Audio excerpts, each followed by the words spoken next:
I am so glad you convinced me that the family car should be the Defender 110.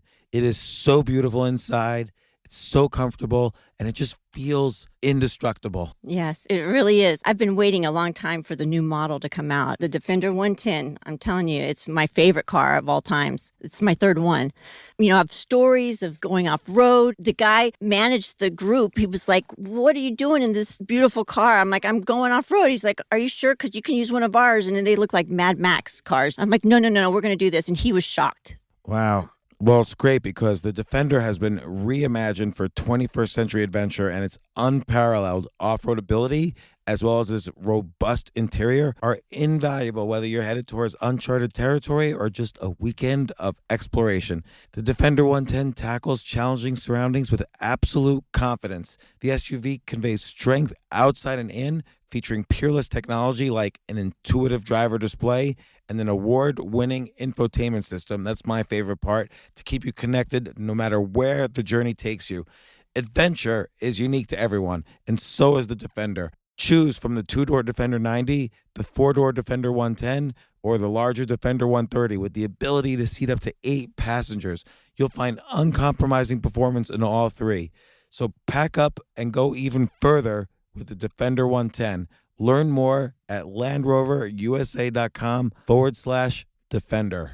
Sometimes it takes a different approach to help you unlock your true potential. Capella University's game-changing FlexPath format helps you learn at your own pace and fit earning a degree into your life. From before you enroll to after you graduate, you'll be supported by people who are invested in your success so you can pursue your goals knowing that help is available if you need it. Imagine your future differently at capella.edu.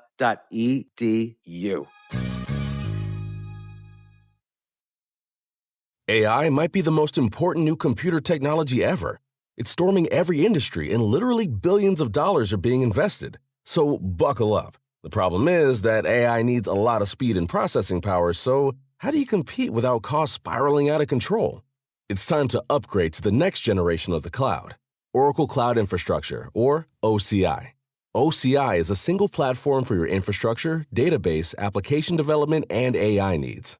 OCI has 4 to 8 times the bandwidth of other clouds, offers one consistent price instead of variable regional pricing, and of course, nobody does data better than Oracle. So now you can train your AI models at twice the speed and less than half the cost of other clouds. If you want to do more and spend less, like Uber, 8x8, and Databricks Mosaic, take a free test drive of OCI at oracle.com/advance. That's oracle.com/advance. oracle.com/advance.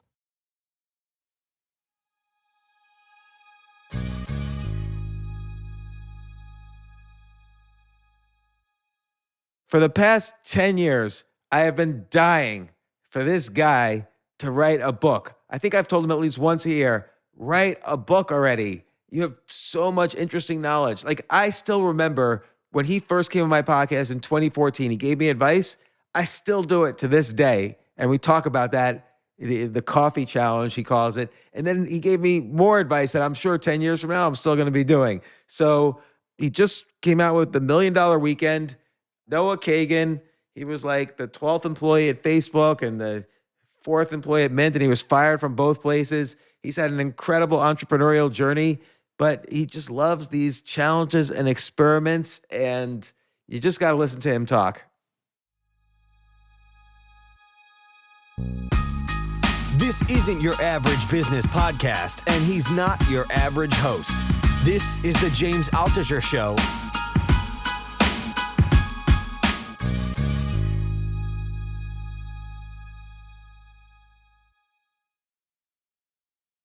Noah Kagan, I have been dying for 9 years for you to write a book. Haven't I in the past even begged you to write a book? I feel like I have. You said you were going to quit chess if I didn't write this book. You said, I'm giving it all up unless you do this, Noah. And I was like, $1 Million Weekend, I'm doing it for James. I think you did, because I think I have been asking you to write a book. And I think I'm only vaguely remembering this, but I feel like you said, book's too hard. So now you've done the book, $1 Million Weekend, and I love this book. I'll explain why. It's basically how to start a business in a weekend. And the ideas in this book are what I constantly advise people to do and how to think about business. But what you've done is you've put it so well in this book and practically made a formula out of it. Like, I love it because this business philosophy is the only business philosophy people should have. Like, I know your book's going to be a bestseller because of this. Like, it's great. But I want to tell you, chapter 2 of your book, where you mentioned the coffee challenge, just 2 days ago, Jay was there. I was giving this advice to somebody else. Like, I use that all the time, and I'll let you describe it. But you first told me in 2014, the coffee challenge, and I did it right afterwards. I was scared to death. But like you mentioned in the book, it builds your rejection muscle. I've gotten $80 off purchases at Home Depot now because I have no fear of asking for 10% off. So I'll let you describe further, but just describe the coffee challenge. For anybody who heard it in our podcast in 2014, well, you'll have to hear it again. Welcome back. One, awesome to see you, man. I missed you. I really love your energy, your zaniness, your chest, your insane, amazing stories, and your writing. So it's great to see you. When did we I think we last saw each other at Spin and ping pong, playing ping pong. We're like, maybe it's a Jewish thing where we get into ping pong and chess. Like, yeah. What's chess boxing? There should be chess ping ponging. Chess. Ooh, yeah. So the coffee challenge, I did it last weekend. I was in Sarasota, Florida, which is a really cool city, and I was buying towels because for the beach, and I was like, oh man, how much are these towels? And it was like $30 a towel. I was like, the downside if I ask for a discount is they say no. The upside is like get money off. And so I went to the counter, brought these towels. They're American flags. And I was like, can I have a discount? He's like, why? I was like, I don't know, because I'm asking. And there's more to that. And he said, sure, let me give you one at full price, one at 30% off. And this is something that's probably been one of the biggest breakthroughs from $1 Million Weekend among a few other things, where people realize, like, in business, everything is just asking. In business, it's selling, is what I guess what people would call it. What a sell is, an ask. And if you can practice asking, getting rejected, realizing you're okay, and then move forward, then when you start doing it in business, you realize, oh, I'm just doing the same thing and it's just a skill. Like last week, and I started a business. Right. I followed the book. I was reading my own book, and I tried to start a lawn care business, and everyone kept rejecting me. And it was like, oh, this is great, because I'm not going to go spend a lot of time starting a business that no one wants. I didn't have to build a website or Shopify. I didn't have to buy ads. I didn't have to build a YouTube channel. Then I started asking people, hey, I really hate DocuSign. You know DocuSign, all that shit? Yeah, of course. Hate it. So I looked up people who ever emailed me a DocuSign in my Gmail. I looked up everyone in the past 5 years, and I just started calling them and texting them. And I said, hey, I'm going to build a DocuSign alternative. What do you think about that? And they said, oh, I hate DocuSign. I was like, okay, do you want to give me a refundable deposit today of $99 and I'll deliver it to you within 30 days? But I don't understand. Like, so these are people who send out DocuSigns, like if you have a legal agreement to sign. So what I'm showing about the coffee challenge and asking, I'm showing how doing the towels and doing it when you buy coffee in a silly, stupid way. And then I'm showing that the parallel of using it in business. So I tried to start a lawn care business. Everyone kept saying no. Then I thought, all right, well, this is too hard. Let me try to find a business that's easier to succeed and become $1 million business. So I thought, hey, I hate DocuSign. Then I looked at my inbox for anyone in the past 5 years who's emailed me a DocuSign to sign, anyone who sent me one. And I put all those people on a list. And I contacted them, the same thing I did, same thing with Coffee Challenge. I said, hey, I'm starting this kind of business. Do you interested in pre-ordering what I'm going to build to see if people actually wanted it? And I was able to get $3,000 in about 24 hours. Oh my gosh. Now I'm building it with Garrett, and other people are supporting it. But really now it's like, holy shit, people are really excited to give this. I did get rejected with that, but a lot of people also said yes. And now I know it's something that as I build it, we're going to have a customer base for it. And that is really the essence of business, is like finding a problem people are excited to give you money for. That one concept really defines the book, although there's so many different angles and facets on that. That's why it's worth an entire book. So I've started a lot of businesses, but the only successful businesses I've ever started, look, I've started businesses where I raised $100 million out the gate. Failure of a business. The only businesses I've started for me personally that were successful were ones where I had a profit from day one. Like that is so, the concept of have a customer first is so important.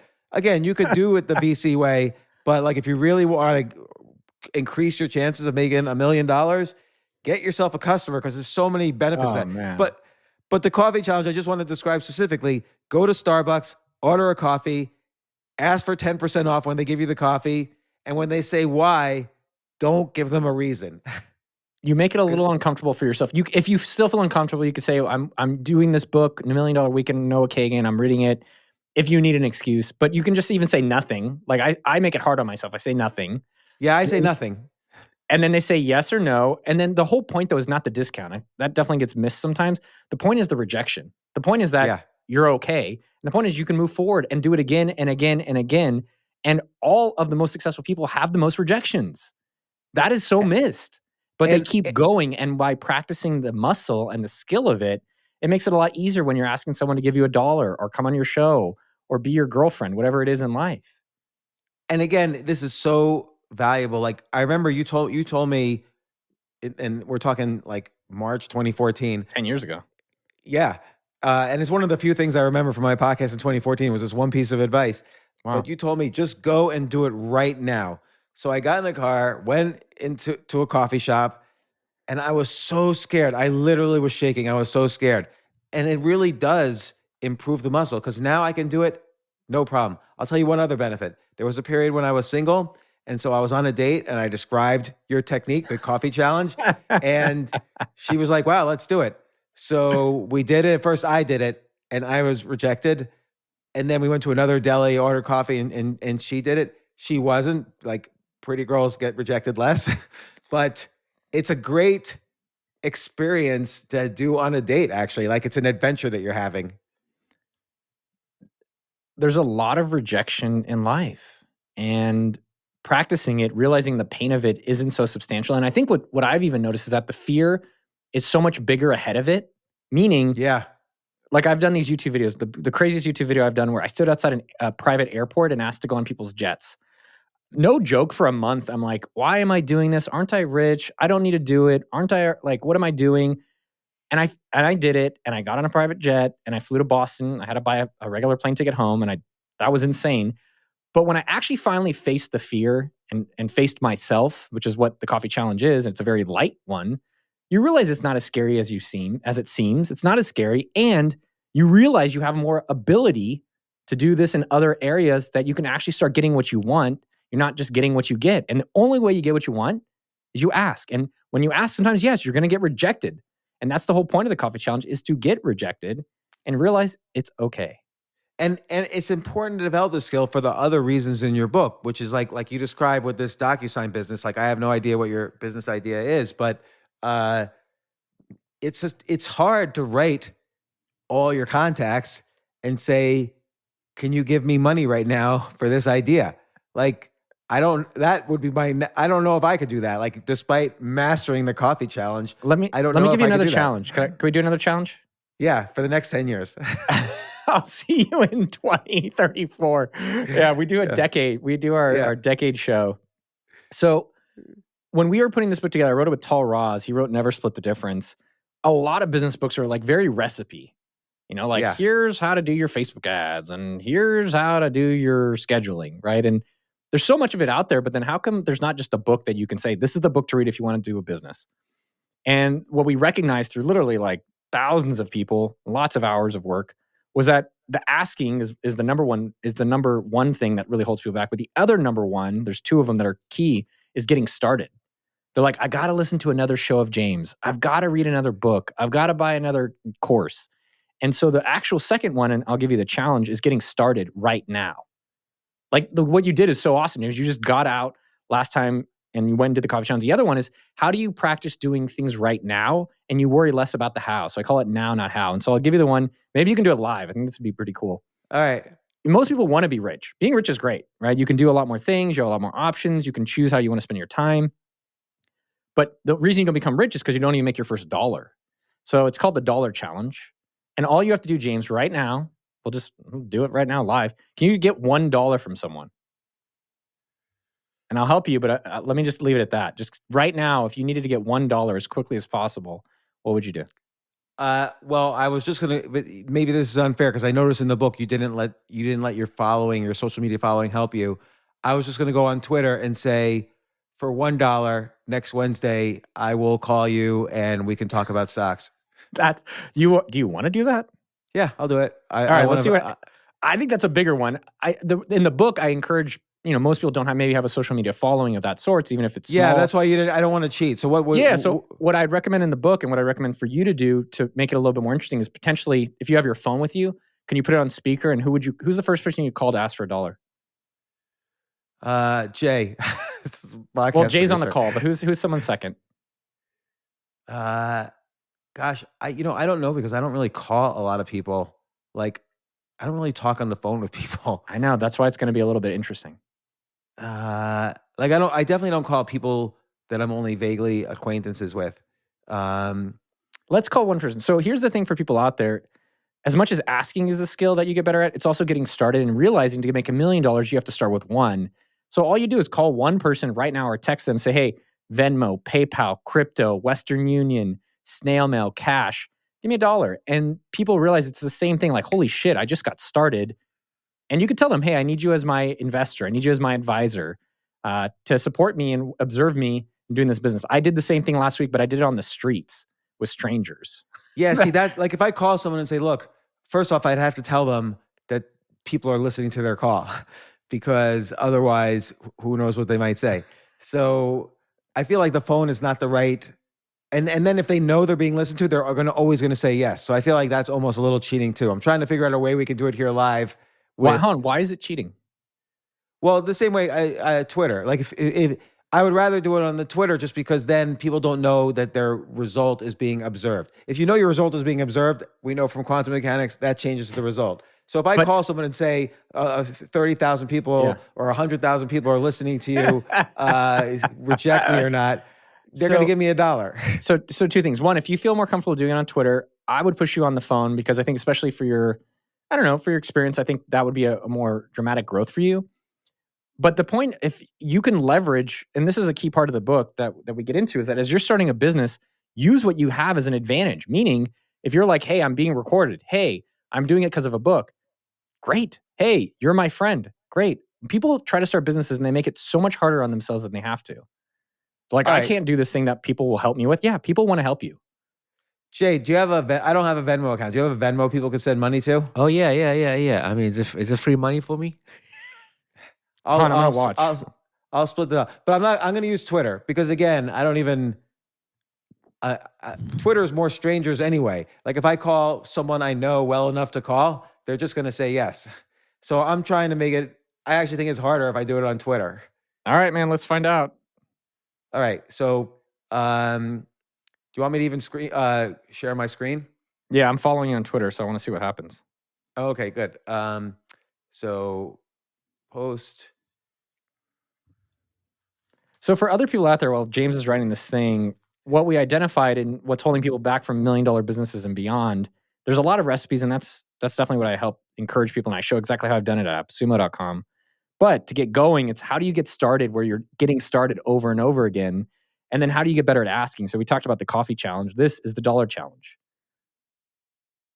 And Jay, do I have a time opening on Wednesday? I could call someone for an hour? So the only thing I would challenge you, James, is you don't necessarily even have to give them a benefit. The whole point of the $1 challenge is doing things right away. A lot of times people are like, how do I do all these things? It's like, no, just get going. And for you specifically, I think if you're offering something like, hey, I'm going to give you an hour call, it changes the dynamic. For other people out there, it's just like, hey, it's too much value. Yeah, of course, I would pay a lot more than $1 to talk with you about it. So for people out there, it's, hey, I'd love for you to be an investor. I'd love for you to support me. I'm practicing getting started. I'd like to see what can happen, but just you want to be watching me as I start my business journey.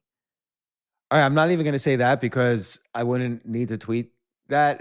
I'm just going to say, can someone Venmo me $1? And I'm doing the $1 challenge.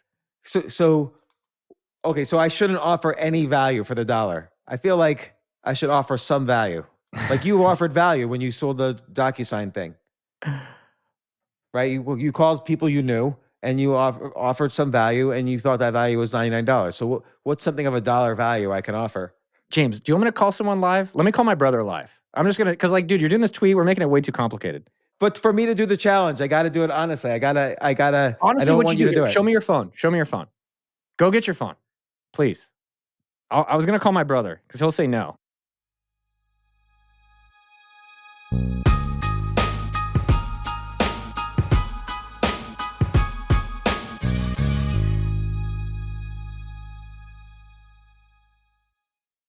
Small business owners are savvy and know how to get maximum value from their monthly business purchases.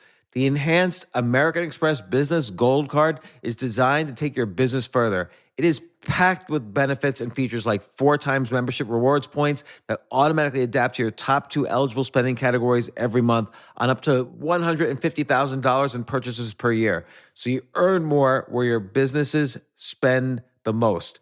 Plus up to $395 in annual statement credits on eligible business purchases at select shipping, food delivery, and retail subscription merchants. So with flexible spending capacity that adapts to your business and access to 24/7 support from a business card specialist, you can continue to run your business with confidence.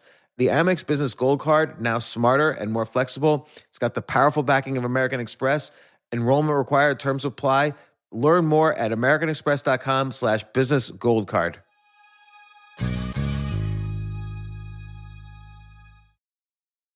According to Forbes, January is the hottest month for hiring. I guess all these business owners have their New Year's resolutions and they say to themselves, okay, I'm really going to grow big this year. But the problem is, and this is true for any business owner, your most important asset is the people you hire. It doesn't matter what your idea is, it doesn't matter how big the market is. As an investor, I can tell you, I want to know that you hired great people, and that is really hard to do. So, right now, this is why I love this company. You need ZipRecruiter. ZipRecruiter's powerful matching technology finds the right people for your roles fast. And right now, you can try it for free at ziprecruiter.com/James. Don't forget that /James part. So how are they so good at finding the right people? Well, immediately after you post your job, they use their smart technology that starts showing you candidates whose skills and experiences match the job. And to encourage top candidates to respond to your job post even sooner, ZipRecruiter lets you send them a personal invite to apply. And I've even signed up for ZipRecruiter as a potential employee, and every day I get opportunities to apply for all these like incredible jobs. So I just wanted to see how ZipRecruiter worked, and I can tell you it works. So this month, find the talent you need to fill all of your roles with ZipRecruiter. See for yourself why 4 out of 5 employers who post on ZipRecruiter get a quality candidate within the first day. Just go to this exclusive web address right now to try ZipRecruiter for free. ZipRecruiter.com/James. Again, that's ZipRecruiter.com/James. ZipRecruiter, the smartest way to hire.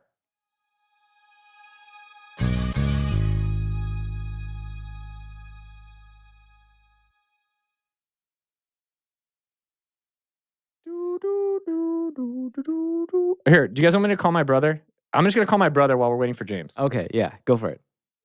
All right. I've never done this to my brother. Let me see what he does.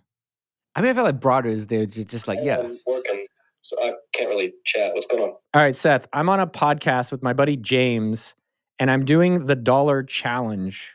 I don't know. Do you know about this? No, I don't. Okay, great. Would you be willing? We're gonna start. We're trying to show people how to get started in business. Would you be willing to send me $1 right now?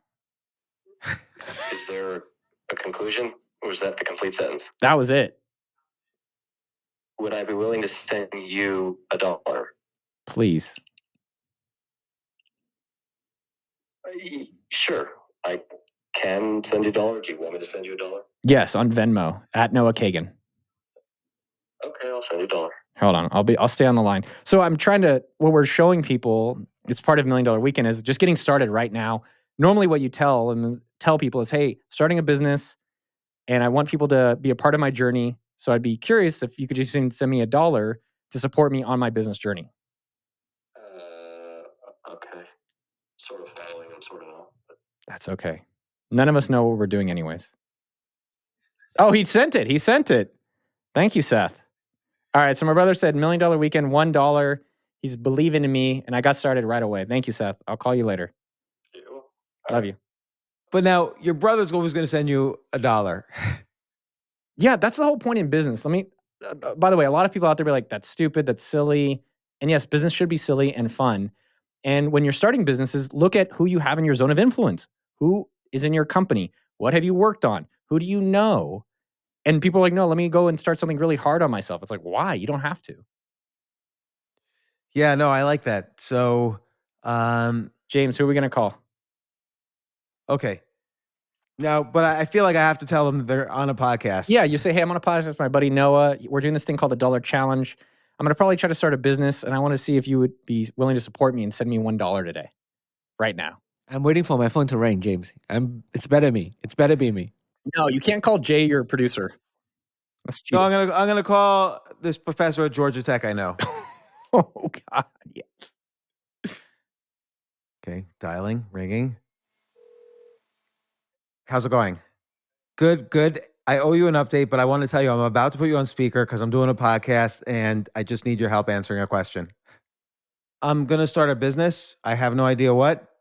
And I'm just wondering if you could send me $1 right now to get me started on this. Wait, it's you, James? Yeah, me. Okay. And I need $1 to start. How am I going to get it to you? Can you Venmo Jay? I can Venmo Jay. I'll Venmo Jay $1. You want me to do it now? Yeah. Jay's going to text you his Venmo right now. Jay, are you going to do it right now? Yeah. Right now. Yeah, it has to be. The key is it has to be right now. So Jay, did you do it? I'm doing it right now. So give me 2 seconds. Why don't we do this part of it off the air? Why are you doing this on the air? I mean, it was a key that on the air. Okay. That was crucial to this? Yes. Are we on the air now? We are on the air now. All right. Are you going to tell me any background? So, by the way, how much do you think you could have asked me for before I said no? That's a good question. How much do you think I could have asked? And by the way, it's a little bit weirder now you've said this that you want me to send it to Jay. That's different. Only because I don't have Venmo. How about this? You get Venmo, and when you get Venmo, I'll send you $1. No, you have to send the $1 right now. This is what happens when you raise money from anybody. They give you reason. They create reasons to not send you the money.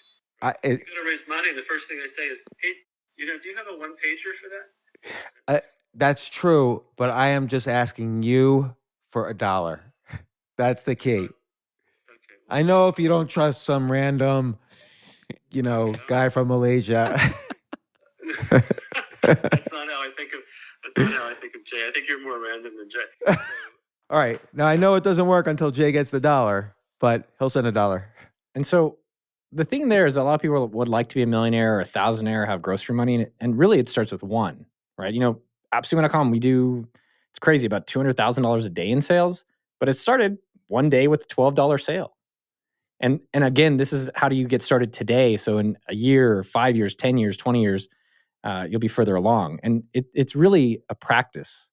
How did you feel doing it? I felt a little awkward, particularly so he's a professor, so he's always going to think of 6,000 ways to analyze this till it's dead, which is a good thing. That's what I've learned from him in our long friendship. But it did feel awkward when he was asking questions like, can I send it to you later? Or like, why do you want this? And that felt, it made me feel a little awkward, but I kind of did the same thing as the coffee challenge, which is you just say, I need $1 now, and you don't say anything else. And then what did you learn about this experience so far? I would say it's not necessarily what I learned. And again, I just did it this one time, but I could feel that same kind of muscle of being uncomfortable asking for something. And I could feel, and this is a slightly different muscle. And I could see how just asking for anything is hard. And money has so much psychology wrapped around it. Like, Completely. it's tricky, and particularly when you're asking a friend and you're not telling them why, and like it doesn't make sense $1. So even though it was clearly something fun, and like you said, I was using the podcast to my advantage, so he can't really say no. He still pushed back, and I didn't want to give a reason. I said, you just have to do it now. You can give, to be clear for everyone out there, give a reason, right? Say, hey, I'm starting a business. Will you be my advisor? Will you be my investor? Now you tell me. I want to make it harder on you, James, because did you get it, Jay? Yep. Just want to get an update. I just did send $1. Made $1. This is for you. Dude, hell yeah. And look, here's the thing. A lot of people will be like, oh, it's so silly. And it's like, well, how come so many people that want to start a side hustle or business haven't started? Because they haven't gotten started. And this is the smallest, stupid, simplest, funnest, most fun way that you can do it. Like, hey, will you support me and send me $1 on my business journey? And people will be surprised that once they do it, they actually get excited to do it. And then it's like, okay, well, now let me get going on my business stuff and then find something I'm excited to actually start selling people. And that it's all the same exact thing. Yeah, it's interesting. It reminds me of one guy a long time ago started a Kickstarter where you could buy like a piece of him and anything he makes over a certain amount of time. And I think I gave him like $50 or something. Like, you kind of scale up to what you can ask for. And I have always had I used to run a hedge fund. So you're constantly asking people for money for not really delivering that much more value than they can get much cheaper with a mutual fund, for instance. So it was very hard for me. I was very poor at raising money. I'm a good salesman, but I'm poor at raising money. Yeah, I mean, I think there's different taboos around sales, and there's discomfort in asking in general, right? All of us feel that. And it doesn't go away, whether you generally, you keep practicing it and you get better at it. And it's something that you can develop over time. And then eventually with business, what gets exciting, James, and I think you know this too, when you had your web design company, or when I have this book, or we have deals on AppSumo, I'm excited to go tell people, which I guess you could call sales or asking for people to buy things. But I'm like, I love what it is. So I don't think of selling as a bad thing. And as we started with the whole show with, when I get rejected, which I still get rejected all the time, I'm like, okay, well, I've been rejected. I can keep going. It's fine. Right? It's not such a scary thing. And, it's very interesting because people say ideas are a dime a dozen, execution is everything. And there's some truth to that, except execution ideas are a subset of ideas. And what you're really describing in this book is good execution versus bad execution. So bad execution might be, I'm going to create something that improves DocuSign. I'm going to raise $1 million of VC funding. I'm going to hire a dozen programmers. I'm going to create it. Then I'm going to look for my customers. So that's a bad execution idea. Instead, what you did was an excellent execution idea, which is call up people you knew were using DocuSign, describing your personal, solution to the problems they might be having. And then is the muscle that you've been developing with this $1 challenge, ask them for money in advance. Yeah. And that's a great execution idea. You validated the market. You validated you'd have customers. You just made a profit before you even start the business. And you did everything in reverse of what people usually do. And that actually is the better execution idea. Yeah, I saw a Silicon Valley tech company and I was laughing at them a week ago. They started a business, which I think the problem is really interesting. Most people nowadays, everyone's like, AI. I'm like, no one cares about your solution. They care about their problem. And the problem they solved, I thought was interesting, which is creating videos of your grandparents before they die. And I think I wish I had more videos of my dad before he passed. And so they raised $3 million. They've built this tech.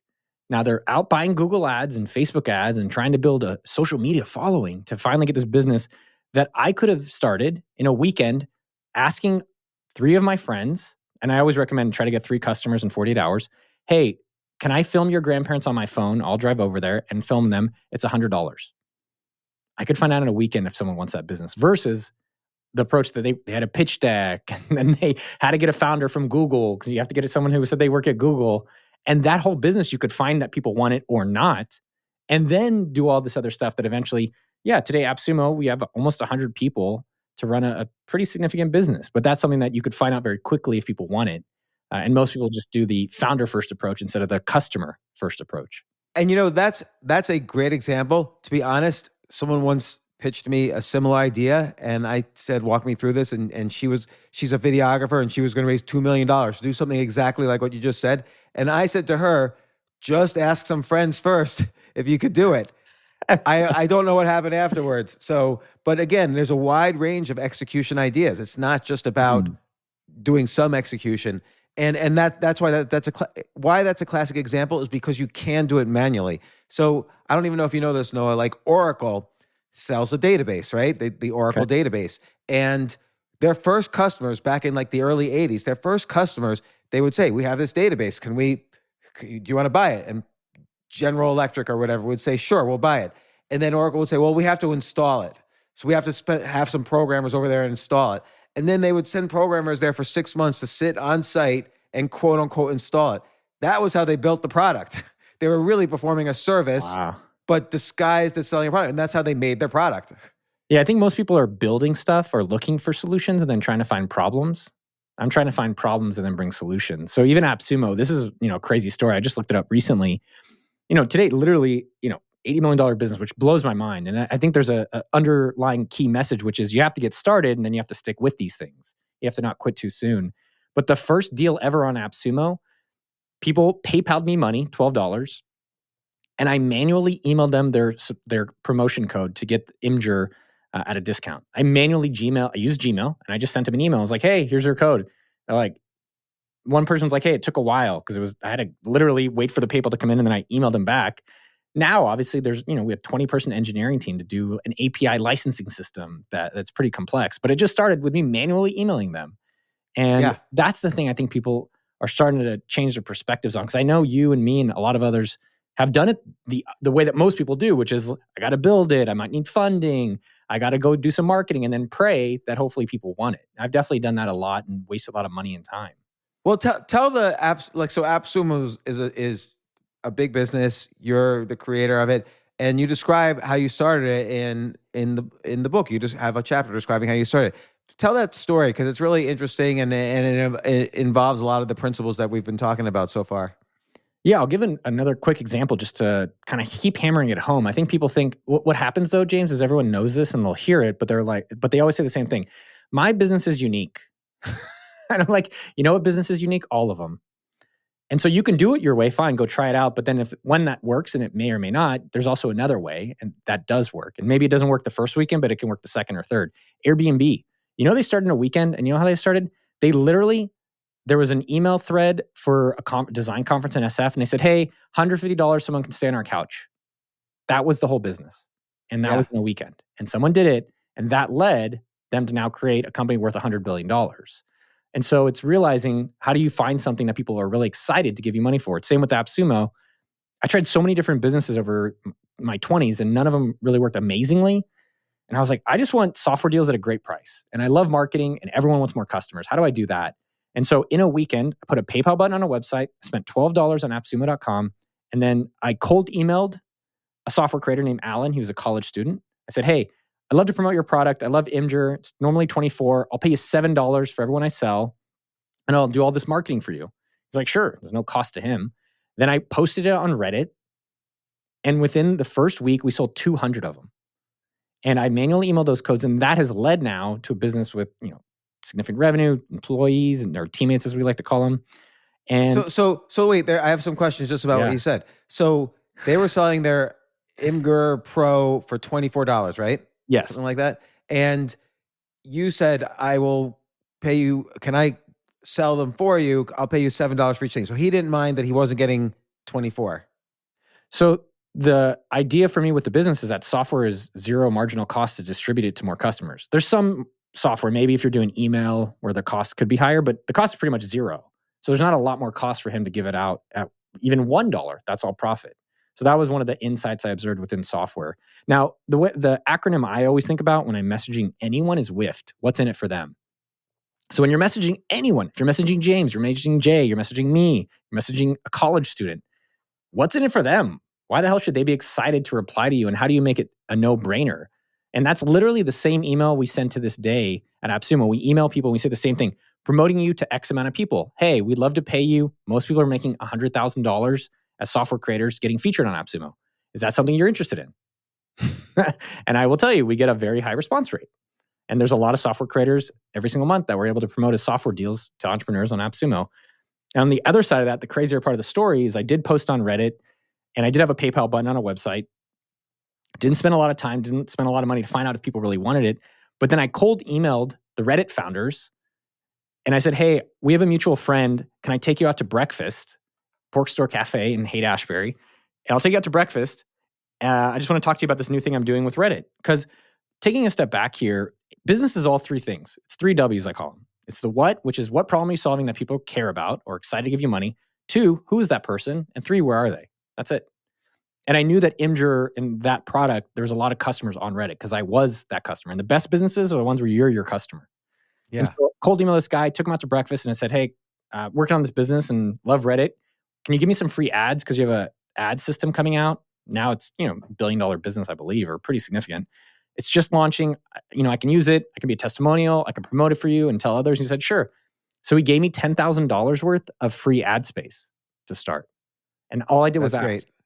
And then I asked for that ad space again 6 months later, and he was like, do you want to pay cash now, the $10,000? I was like, no, because I don't have that much money. But just because they were getting started, and I said, hey, I'll be a testimonial, I'll promote it, I'll tell people about it. It made it easy for them to do that. And so that was another thing that really helped, get AppSumo started. And again, this dollar challenge and getting started, the whole point is an $80 million a year business started with a $12 sale, because I sold it at 12 and I kept $5 per sale.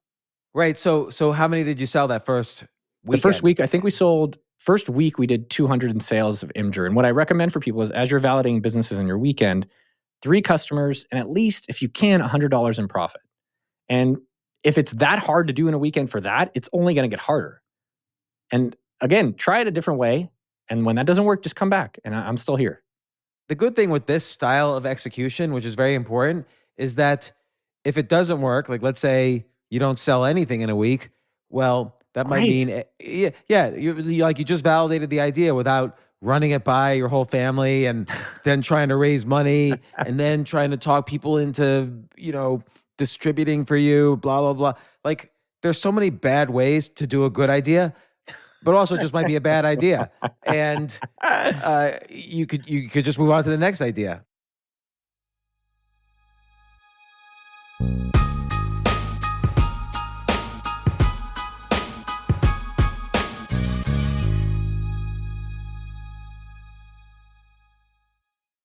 AI might be the most important new computer technology ever. It's storming every industry, and literally billions of dollars are being invested. So buckle up. The problem is that AI needs a lot of speed and processing power, so how do you compete without costs spiraling out of control? It's time to upgrade to the next generation of the cloud, Oracle Cloud Infrastructure, or OCI. OCI is a single platform for your infrastructure, database, application development, and AI needs. OCI has 4 to 8 times the bandwidth of other clouds, offers one consistent price instead of variable regional pricing, and of course, nobody does data better than Oracle. So now you can train your AI models at twice the speed and less than half the cost of other clouds. If you want to do more and spend less, like Uber, 8x8, and Databricks Mosaic, take a free test drive of OCI at oracle.com/advance. That's oracle.com/advance. oracle.com/advance. So a lot of people have been asking me, hey, how do I learn how to play chess, or how do I get better at chess? And I do want to recommend a good site. I have no financial benefit in recommending this. If you go to jamesaltuchershow.com/chessmood, it's by far my favorite chess site for learning. There's like 400 hours of instructional video, right from beginner to openings to analysis of interesting games. That's jamesaltuchershow.com/chessmood. And you get about 20 days for free. And just to try it out or do whatever you want with it, jamesaltuchershow.com/chessmood. Let me give you another example, because I think, the more examples people can relate to it. There's a guy named Jake. Jake read $1 Million Weekend. He lives up in Dallas. He's got 3 kids and a day job and a wife. So he's busy, man. But he's had this dream for 2 years to have a business and have his own hustle. And he's always, he told me, I said, Jake, why do you want a business? He's like, because I don't want to live a what if life. I was like, oh, that's good. That's really good. I don't want to live a what if life. That's almost the title of a book. The what if life, man. Yeah, he didn't want to live that. And so in a 48-hour period, Jake's a huge golfer. I don't care for golf. I care for margaritas. So that's the only reason I'm on a golf course. Well, you're a Jew. Dude, it takes so long, and golf is expensive. I like disc golf, right? It's free, and you get What's disc golf? What's that? What's disc golf? Seriously? Yeah. Oh, disc golf. It's like golf, but you throw a little frisbee, and there's these metal baskets. They have them in Atlanta. They're all over America. All right. Well, that assumes I leave my house. That assumes I ever leave my house. So that's a big assumption. Well, I would agree with that. So Jake is a huge golfer, and he's got a lot of golf friends. And so we worked on different business ideas. And the one we used $1 million process on that was like, wow, this is definitely $1 million opportunity, was golf trips. Golf trips, more or less for dads. And so Jake, who doesn't have social media, I don't even know if he's on any of these places, contacted and validated within a 48-hour period 5 paying customers for a golf trip to, I think, called Badlands. I don't even know the golf course. I don't know shit about it. He sold $500 worth of golf trips.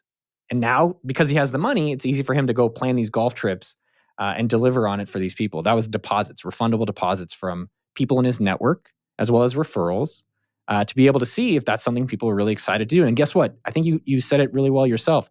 If no one wanted it and he called these people, and here's an easy way when you're trying to start a business, ask people for feedback.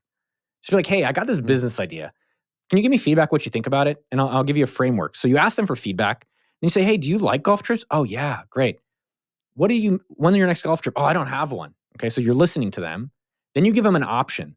Hey, so you haven't had one in a while, or you loved your golf trip. I'm actually thinking of that one I told you about. Like, I'm actually thinking I'm going to do it in April. It might be about $5,000, but it'll be this and this and this and this and this. What do you think about that? You give them an option, and then they'll say, oh my God, yes. Or they say no. And if they say no, you ask, how come it isn't exciting to you? And they explain why. And then you give them that option again with solving their problem. And then you transition them to a depositor, you transition them to a sale. So LOT. And I find that to be the most effective way of finding out quickly whether someone has a problem. And guess what? If you can't solve their problem, don't sell them. Don't help them, because it's not a problem you can do. And he had already figured out, he didn't even need to really figure out his profit margin on that, because they were just putting a deposit. He could then figure out, the whole issue. No. So the one thing I would discourage people from is just going and trying to validate a bunch of ideas without understanding if you have $1 million opportunity. And so specifically with Jake, there's two key components. One, is the market flat, dying, or growing? So go on Google Trends. Just go search golfing, golf trips. This is a brilliant idea, by the way. So like, if the number of people searching for golf trips is going up or going down, and you could go to Google Trends and just see this. Yeah, I'm not going to call my friend out. He's one of my best friends, but he loves choosing industries that are dying. And every time they fail 5 years later, I'm like, bro, so for instance, he started a newspaper business. Then he started a COVID mask business. And it's like, oh my God. Yes, it might be starting for a month. That's great. But you want to look it over, understand in the long-term horizon, at least 5 years, is that going to be continually grow? And again, all this stuff is super quick and basic. I don't want people spending a lot of time to find out, okay, no one wants it. So again, you're just trying to get indicators. And so golfing, there's a huge golf show. Golfing is definitely at least flat, if not rising. And you can also look at it comparatively. So look at golf versus basketball, or look at golf versus disc golf. And maybe disc golf is not doing crap and golf is crushing it compared to it. And really the point here is you're going to work hard either way. So why not you work on the thing with more opportunity? The second part to your point, James, and before you validate any of this stuff, and there's other ways you can do validation if you're scared to call people, is understanding your business model. So I like to call it the 1 minute business model, because again, I don't want people spending a lot of time on this stuff. Is that how many do I have to sell to make $1 million profit?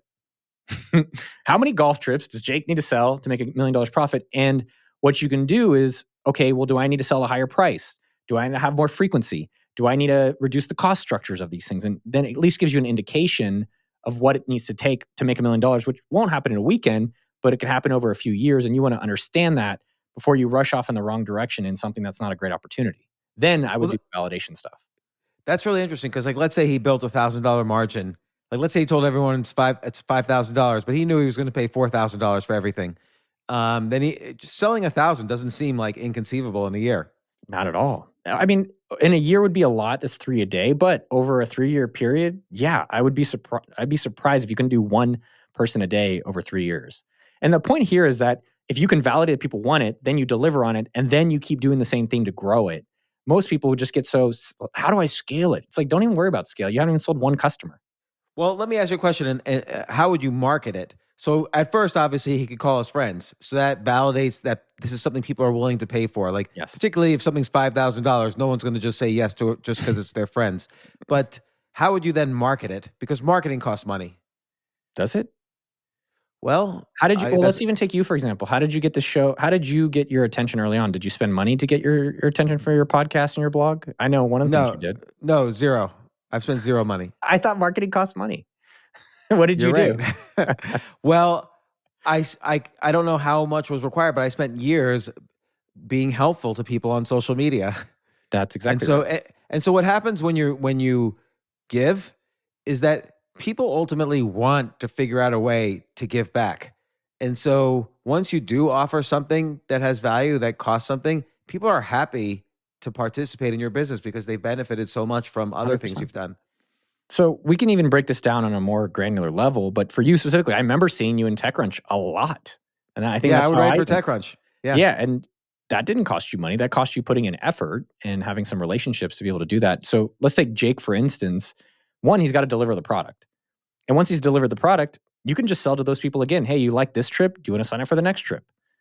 Now, the other two things that Jake can do without spending any money or even trying to have to figure out how to be a social media influencer is he's only got 5 people through that. Like, how many other people in his phone book? Most of us have more people wanting us to succeed and wanting and potentially actually being customers than we realize.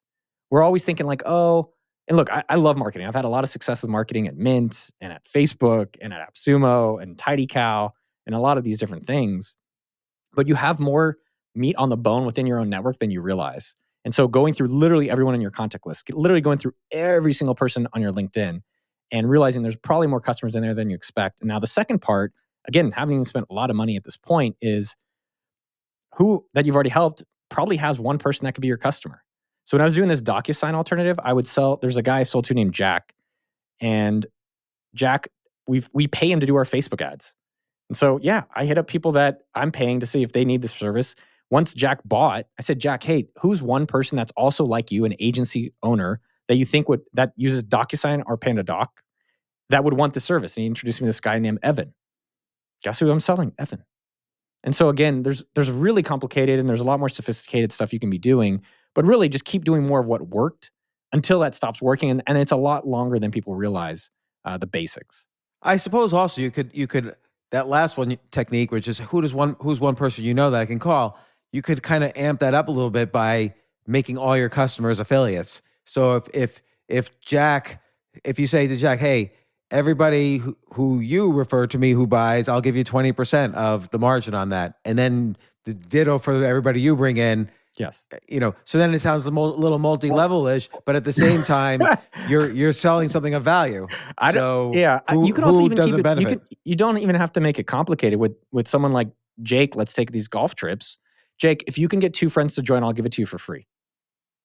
Right. That sounds freaking cool. I think Jake would go, anyone who's committed to going on Jake's trip would definitely go do it.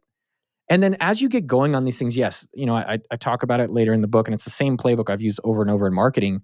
Is all right, what's the process I can use now to start doing other marketing opportunities once you've really maximized and done everything there? And the way you approach it is you have a goal with a timeline. So for Jake, it would say, hey, in 2025, next year, I want to have 30 people go on trips.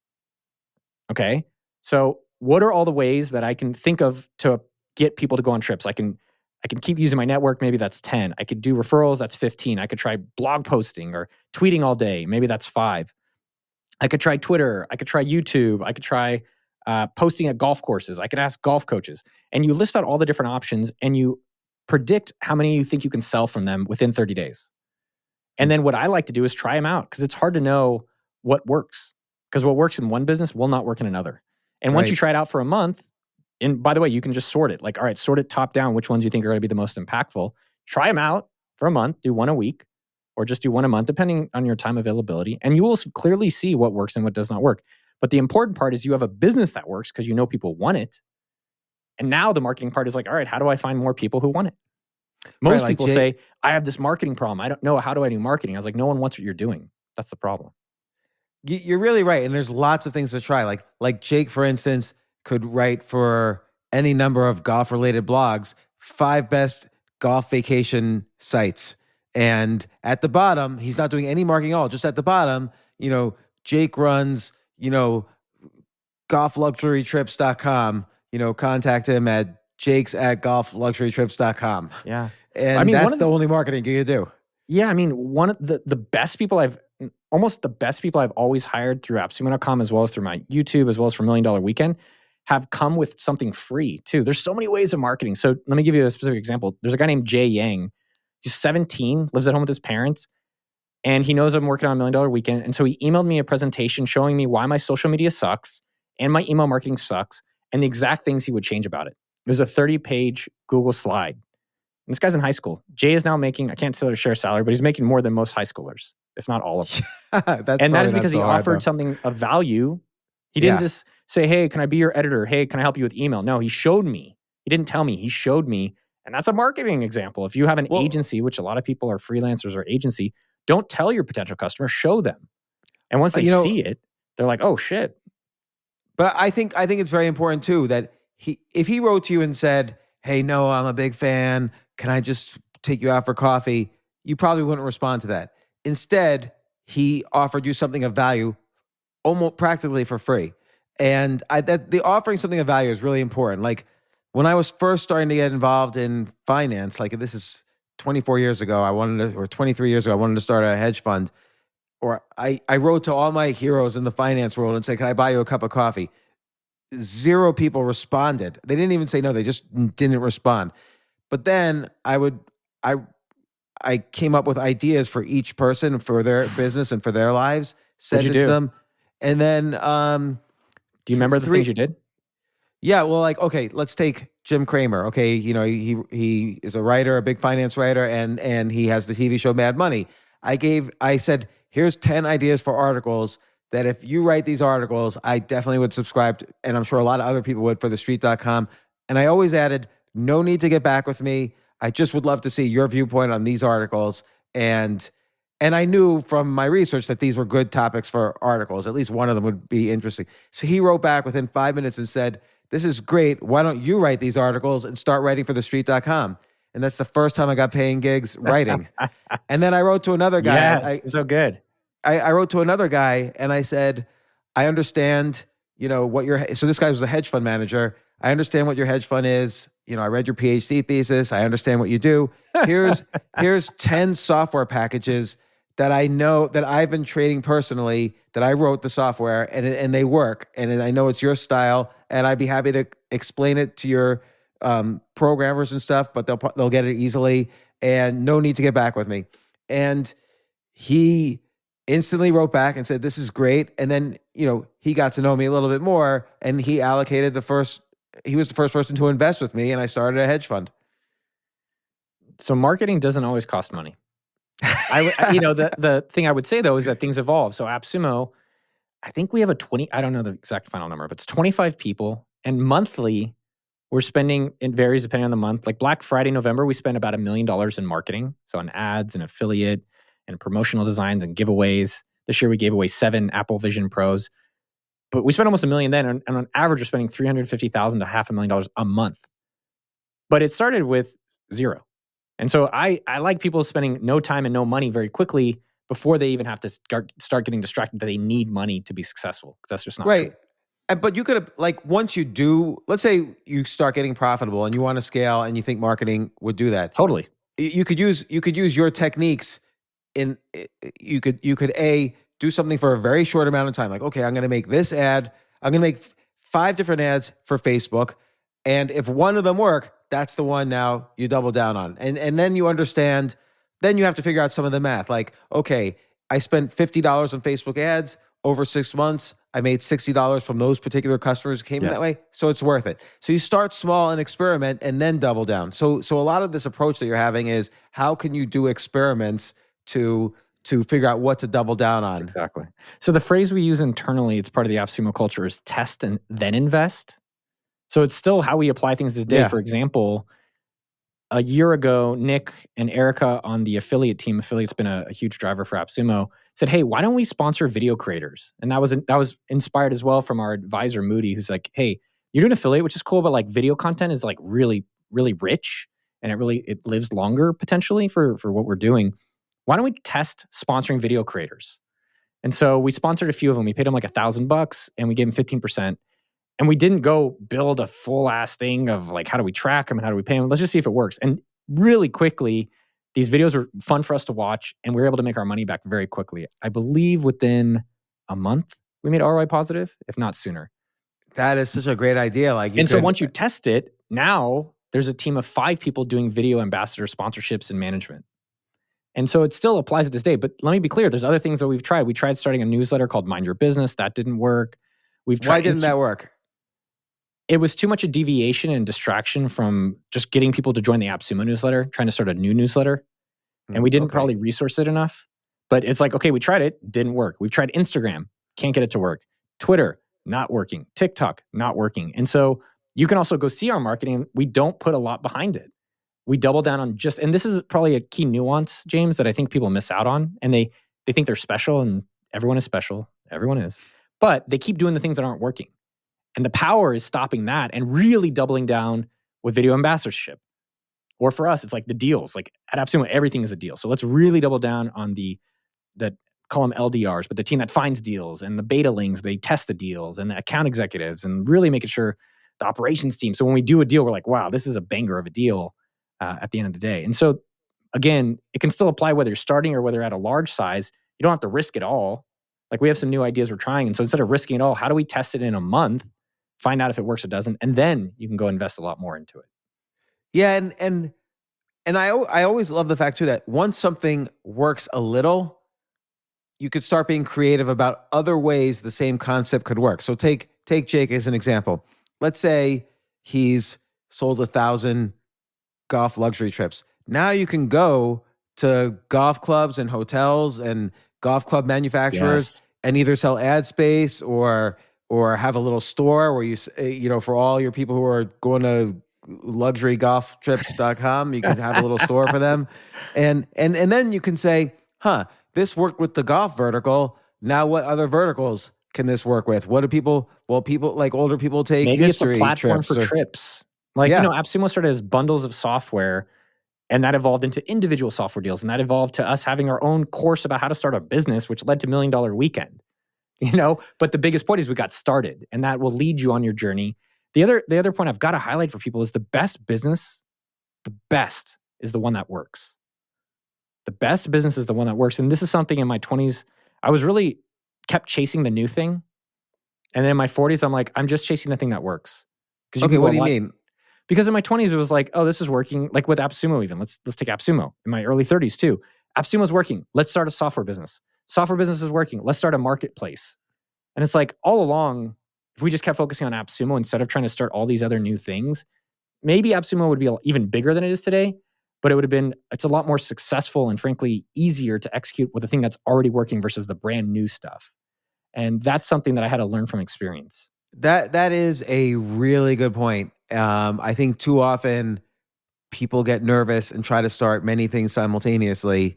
That could work if you're in the experiment phase where, okay, I'm going to try this for a week, and I'm going to try this for a week, I'm going to try this. But once you have something that, it's like with the ads we were saying before, once you see something that works, that's where you double down. Well, it's like, I would just comment there that like you can't learn to swim putting your toe in. You have to be in the water and you have to give it a shot, and then you make the change. The other thing I would say, let's not get too into it, but with chess, the way you can get to a 2,000 or 2,500 rating is sticking with it and just slowly. One of my new approaches with business is unambitious goals, and this is counterintuitive, but the point that I've recognized that there's compounded interest in investments. There's compounded business moves, and compounded business moves is do something with very small gradual improvements over a very long period of time will add up to significant success. And so with AppSumo, our growth rate is 7% a year. That's what I'm trying to grow, 7%. It's very unambitious. And look, you could sometimes do that with kind of like incremental additions to the business, not new businesses, but like what we were talking about, he could advertise for golf clubs or whatever. And you're right. Here's the question: do you double down? And this is actually an important thing for skill acquisition too.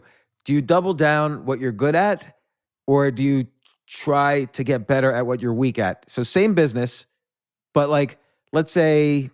I can't think of an example in business right now. I can give an example for AppSumo. Okay. That we made I wasted like at least $1 million cash and probably more in salaries. So you have to understand most of the most successful businesses are very simple. Like even, let's take YouTube. You upload a video. Yeah. Google, you search, it has some results. Airbnb, you search, it's got an apartment. AppSumo's core is finding a product that will help a solopreneur. Negotiating a price, sending an email. That's it. And in terms of doubling down, well, we thought, hey, we have 600 deals on the site. If we can 10x that, we'll 10x the business. And so our strength, though, was really just finding high quality deals, really, really specifically super high quality deals that we can get a great deal on. And then we 10x the store from 600 to 13,000 products. So our weakness, we thought, was we don't have enough inventory. If we just have tons of stuff and our algorithm will figure things out. And the team hated it. The customers hated it. The partners were okay with it. And then I spent $1 million on Black Friday giving it out to people to say, hey, come list your product on our site. And it was a complete failure. Like our NPS of our customer rating went down. Partners were upset because now their products are getting shown. The team was against it. And last And year, was this because they were like shitty deals that were then posting on the site? Yeah, totally. It was, at 13,000, the quality and what people expect from us wasn't there. And so then we had to literally revert that back to now there's 651 products on AppSumo. And that was trying to double down on a strength that we didn't test. So we could have tested going from 600 to 1,000. And very quickly you can see like, how does customers respond? And by the way, you don't even need data. Have customers on your WhatsApp, have them on your phone number, have them in your Slack group, have them in your Discord, and ask them. They'll tell you. I think that's something that I didn't do a good job of, frankly. Besides looking at the numbers, the rest of the numbers didn't make sense. So it's like you really want to go from strength to strength, meaning what are you strong at? Make that stronger. And how do we find even more great deals and really double down on that? I wonder, and this is just like a side thing, I wonder in which acquisition, like skill acquisition or I wonder in which kind of areas of life it's better to find your weaknesses and build those stronger or just to double down on strength. So for instance, you're learning how to play tennis and your forehand's great, but your backhand sucks. Do you spend more time making your forehand even greater because that's the way you win is usually with the forehand? Or do you try to be all around and make your backhand great? So that's the two approaches right there. And I would say there, maybe focus on your weaknesses. And so I wonder what makes it different from in business. The way I've looked at it in business, I used to feel really self-conscious and embarrassed that I was really good at starting companies. I used to think like, okay, I can move really, really quickly before fear catches up. And I used to be so afraid of that. And then I realized like, why don't I just embrace that? And other people, like let's take Lauren or Anna or Amy who like doing customer support, do that. And they actually enjoy it. Or finding someone like Sean who loves Excel models and doing strategic analysis, have him do that. I'll stay the hell away from that.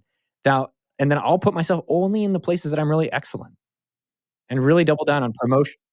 Instead of you don't think there's more value in you trying to get better at what you're weak at, so you can have a more holistic view of the whole business. I think especially when you start a business, if you're the first employee, it's good to understand everything. It's good to do, like when I started AppSumo, I was the support person, I was the marketing person, I was the salesperson, I was the developer, I was the operator, I was everything. And I understood it. And the clear caveat I have to make is that I meet a lot of people who say, I'm going to hire a marketer or CEO or salesperson to save me. And that is going to be a huge, huge fail. What you have to do is have an understanding, and then you could find the person. It's not, most times you're not going to find a miracle in that instance. Now with business, I don't know, in tennis, maybe it can work if you try to get all around. But what if you just had like literally the fastest serve in the planet, and maybe your other game's okay, but no one returns your serve? I haven't done. I'm not a great I'm okay in tennis player, but in business, I've just found, let me understand at least lightly everything, but really focus on, for me, it's marketing and promotion, and that's where I'm doubling down on a little bit. I would say leadership is something I've worked on in the past 2 years, but all these other areas, like I'm okay being ignorant, and I want to be around people who are way better than me.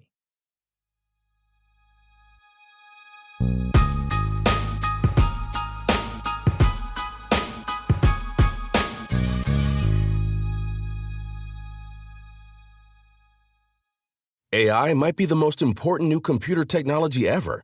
It's storming every industry, and literally billions of dollars are being invested. So buckle up. The problem is that AI needs a lot of speed and processing power, so how do you compete without costs spiraling out of control? It's time to upgrade to the next generation of the cloud, Oracle Cloud Infrastructure, or OCI. OCI is a single platform for your infrastructure, database, application development, and AI needs.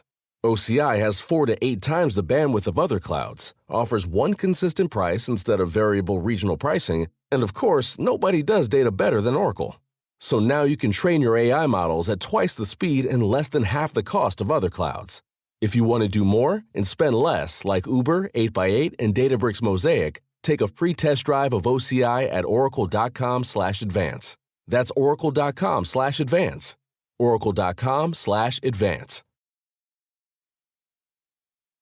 One thing I want to get to is, and you talk about this in the book, and this is an important topic, ideation. Like you're talking to a lot of people who already have ideas. Like I want to set up a golf trips thing, and I want to solve a problem on DocuSign, and then you could validate it. But what about the person who really does seem to be a little weaker than, at coming up with that initial idea, or they're a little anxious about that or whatever?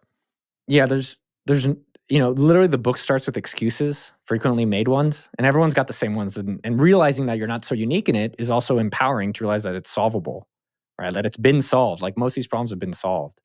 And so when people say they don't have ideas, it's just they're afraid of starting. And they're afraid of what happens when they actually do get started. And that's why I encourage people to think about, what can you do right now? Can you post something on social media for yourself? Can you ask someone to mow their lawn? Can you put something up on Etsy or Craigslist or Facebook Marketplace or wherever you are in the world and do that right away? Those are available businesses instantly. Now, a few things to consider.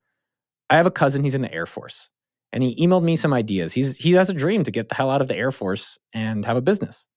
And he said, hey, I had this idea and I'll just share it because I think it's fine. He wanted to do baby clothes that can age with the baby, right? Because right now you buy baby clothes at 1 month and 6 months and 12 months and all that stuff. And I'm like, I love it. What can you do right now to find 3 customers? He's like, there's a parents group. I'm going to message each of these people. Great. In the interim, though, he Googles it and he's like, someone else already did it. And I was like, so you're telling me that just because someone else opened a restaurant, there's only going to be 1 restaurant per city. It's like, no. Well, of course there's more. Okay, well, so there's different types of restaurants, or there's maybe your baby is Air Force baby clothing or service baby clothing, and theirs is for a different type of baby. And so there's room for a lot of people. How do clothes age with the baby? I don't know, dude. He's got to figure that out. I'll tell you, it's much easier to figure out a problem once you know that there's people that want it versus the other way around. That's what a lot of people do is, I figured out a way for baby clothing to grow, and then go to people and be like, hey, do you have this problem? They're like, I don't know. I don't care. Let's find out they have it. And guess what? When you have money and customers, it is much easier to be resourceful. And entrepreneurship, a lot of it is, how do you be resourceful? Now, let's come back to your original question. How do you come up with ideas? All right, I'll give you 3 ways. Everyone can just go do these right now today. 1, call it breakfast, lunch, and dinner. Open up your phone. We'll even do a live experiment here. Breakfast, lunch, and dinner. It's 3:50 where you are. What is one thing that annoyed you or bothered you in your breakfast today? I didn't eat breakfast today. And do you normally eat breakfast? As I get older, the less I eat, the better. Okay. And then so my encouragement and what I'm helping people to think through is like, what in your day, and break it down to morning, afternoon, and night, that you found irritating. So what is something in the morning or afternoon, James, that bothered you, or you wish you had, or frustrated you? I'm almost a poor person to ask because I don't really do that. I don't really have many problems. I don't really do that many things. So I honestly don't know what bothered me today, if anything. Okay. I'm not even trying to be difficult. No, it's okay. I did podcasts that I enjoy all day, and I read and I play chess and I work on different businesses I'm involved with, and it's all good. Okay. So for other people out there, I'll even give myself as an example. So today, right now for lunch, I didn't have lunch because I didn't know what to even order for lunch. And I actually find that to be a real challenge. Oh, that's interesting. Write that one down. Hard to figure out for lunch. Another thing, my grass, it's missing a huge section this morning. I go outside, I'm like, oh man, that's been there for over 2 weeks. Damn it. So again, if you think of it in what is frustrating you, the best businesses are the problems you have yourself. So that's one way. Just think about it in terms of your day. Number 2 is, James, you can look at, this is the Tim Ferriss one, which I love, which is look at your credit card bill. Like, what are you spending money on that either is annoying you or is an opportunity? And I think those are I've definitely started a lot of businesses. I hate paying full price for software. AppSumo.com. I don't like that I have to sign up for HelloSign or DocuSign. Guess what? I'm going to create an alternative. So that is a way to just at least get inspired and recognize that there's a way to create businesses around that. And then the last thing, and James, let's try one more. We'll try one more. Those are 2. All right. What is something that what's been on your to-do list, or that you've been meaning to do that you have not done for at least a week? I haven't written in at least a week. And what's held you back from writing? Because I've been focused on other things, like, for instance, studying chess, or I've had a lot more business-related meetings lately. And is there anything that would have saved you time so you could have had more time for writing, which sounds important to you? What would have saved you time? Well, I could have stopped playing chess as much and wrote during that time. I don't know if that's a problem. That's not a general problem. That's different. But what I'm recognizing for people out there is that what are you avoiding doing is a business opportunity. Or if you wish you had more time, maybe you need an assistant, James, or maybe you need better scheduling, or maybe you need someone to help you with time management. Jay, my podcast producer is supposed to schedule me. He's lousy at it. No. No, Jay's good. But maybe Jay needs tidycal.com. That's a tool we created because we hated paying full price for Calendly. And so again, what I'm doing is that these aren't going to be magic bullets where you're going to, oh shit, this is $1 billion idea. It's ways to come up with ideas, make sure they're $1 million opportunities, and then validate them in a really quick amount of time to see if some people want. And guess what? If it doesn't work, just go back and try it again next weekend. So by me asking those questions, I'm asking them to myself to solve a problem for myself. And that's something you encourage in the book. But I could ask that to other people to find out their pain spots. Like I can go to a dentist and say, what's your pain spot, and get it. And it's like, oh, I don't have enough customers. I'm not big on social media. And then that's an idea. Yeah. So I actually have a business I know you'll buy. So you know how you said you had no business ideas? You're like, I got nothing. All I do is eat and do yoga and meditate and play chess and do business deals. So you're a 2000 chess player. I know we're not going to talk about chess because I guess we talk about it too much. But it sounds like from what I've heard I'm a 2200 at heart, but let's... I know, dude. At heart, I'm 25 years old, but my genetic age, I guess, is 41. But let me, again, listen to people. And if they have a problem and you could solve it, that's a business. So you said that you're a 2000-ish chess player. It sounds like if you could get to 2250, it's really important to you. Is that correct? Yeah, because I'm writing a book about this journey. I can't write until I solve this problem. And that's great. And so, are you see where I'm going to go with this? No. Oh, great. Ooh, even better. And so, what's your approach to going from, just very briefly, what's your approach from going from 2000 to 2250, high level? Studying and getting coaches. How do you find these coaches? Working with coaches. Well, I have one coach that I work with who I like a lot. And how much are you paying him? It's barter. I help him with business. He helps my chess. And how long when do you think you'll be a 2250 player? I thought it was going to take 6 months, and I'm already on my second year of this. And so it sounds like it's a very big problem and important to you. What would it be like to actually be a 2250 player? So by the way, here, you sell a little bit of the future. So what would that, I'm listening, by the way. So listen, option transition. I'm going through the same exact thing. And again, we're finding a business idea. This is the cool part. So James, it sounds like, what would that feel like to be a 2250 player? How would you feel? I would feel that for all the people who said I was delusional, that A, I proved I could do it, and B, I could start writing this book about the adventures I've been on since starting this.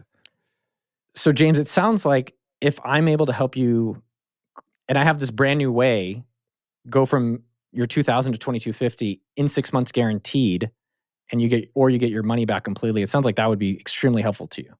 Absolutely. Okay, so I'm not even going to get into the business because I'm not a chess player, and don't sell something you can't sell or you can't actually help the person. But right here, I've identified a key pain point that's actually a business for you, right? That's a business opportunity. So how can you get rapid chess speed development from people who, like yourself, are rich that have money to pay for it? And then you work backwards to see like, okay, that's a business idea. Now can I go see the market, validate it, like I just did potentially, and then move forward with that? So I would say that's a really interesting business, which is like rapid chess development for rich people. Yeah, and the issue, okay, and maybe I'm making an excuse here. The issue is like I have an extraordinary advantage on learning. A, I've done a lot of studies of learning and meta learning. B, I've talked to all the best coaches in the world, the best sports psychologists in the world, the best neurologists in the world, the best players in the world, the best chess coaches in the world. I have access to so many resources, and it's almost an impossible task to determine what the best methods are to improve. So two separate pieces. I'm identifying the business idea, like what's the problem, which is I get that, yeah. And so I think that's number one. Number two, in terms of how to solve it, you need to either, for me, I'm not a chess expert. I'm depending if it's blitz or just classic, like a 1400 rated player, 1300. No, you're better than that. You're better. I'm a 1700 on I've been playing more 3-minute games. It depends on how much I'm practicing and studying. But my point though is that if you have something that one, identified for yourself, holy shit, maybe there's other people like me and maybe there's not. It sounds like there's not that many. So would I go try to validate that business? Probably not. But that was just one way I showed you that there is a business problem that you have that you probably could have You could start as a business, but would I recommend it? Probably not. Yeah.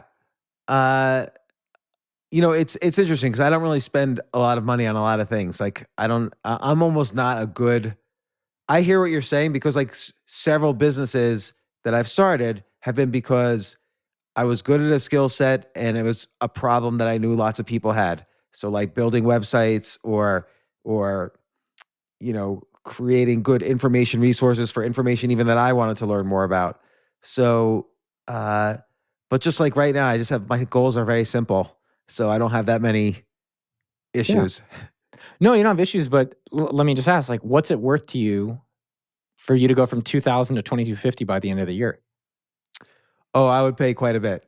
Like, how much would you pay? Well, just let's say my bartering time, if I add that up, just in terms of compare it to like any sort of consulting fee I would charge, it's probably worth like close to $1 million to me. So that sounds like $1 million business. Yeah. If you can find one customer. That's all you need. Yeah. I was looking at, my friend has a company called Howdy.com. It's hiring developers in South America for more affordable than hiring American developers.